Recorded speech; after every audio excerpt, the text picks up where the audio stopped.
हम कुछ दिन पहले एक बात कर रहे थे कि मुस्तफ़ा कमाल ने पर्दे को क्यों ख़त्म कर दिया और किस वजह से उसने एक रेडिकल किस्म की रिफॉर्म्स की तुर्की के अंदर।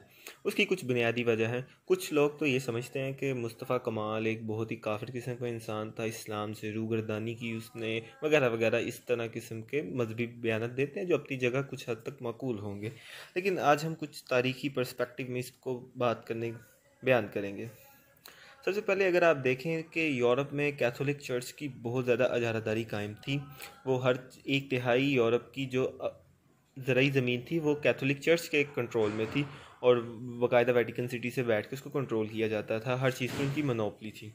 तो आहिस्ता आहिस्ता उसके ख़िलाफ़ यूरोप में बगावत खड़ी हुई, मॉडर्निज़म और डाइज़म किस्म के नज़रियात आए और फ्रेंच रेवोल्यूशन वगैरह, और तकरीबन 200 साल या 130 साल के करीब ये जो रिलीजियस वॉर्स थी उनका सिलसिला चला और ट्रीटी ऑफ वेस्टफेलिया में जाके इसका ख़ात्मा कहीं जाके हुआ। तब से यूरोप ने मज़हब को बिल्कुल ही सियासत से अलहदा कर दिया और इसको एक पर्सनल डिबेट तक महदूद कर दिया कि किसी बंदे का ज़ाती ही मामला है, मज़हब रियासत का इससे कोई अमल दखल नहीं।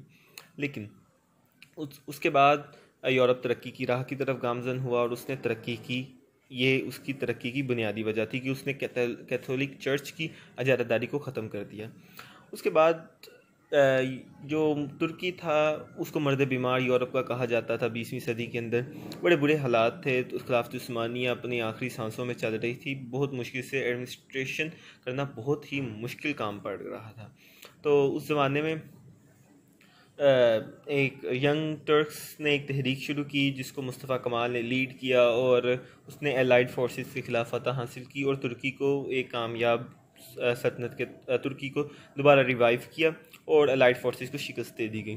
तो उसने एक चीज़ जो रियलाइज़ की वो ये थी कि वो बार बार वेस्ट के साथ लड़ नहीं सकता। अगर वो यहाँ एक थियोटिकल स्टेट कायम करेगा तो यहाँ भी बिल्कुल वैसे ही हालात पैदा हो जाएंगे जैसे कैथोलिक चर्च की इजारादारी थी। इसकी एक मिसाल है कि जब मुस्तफ़ा कमाल ने बगावत शुरू की तो उसके मुकाबले में शेखुल इस्लाम ने अंग्रेज़ों की मदद से एक फतवा जारी किया, अंग्रेज़ों के कहने पर ही, कि ये जो लोग भी बगावत कर रहे हैं खलीफा के ख़िलाफ़ वो काफिर हैं, इस दायरे इस्लाम से खारिज हैं। इस तरह किस्म के सियासी बयानात को इस्लामी मजहबी रंग देना बहुत ही ख़तरनाक नताइज का ज़िम्मा बन सकता था।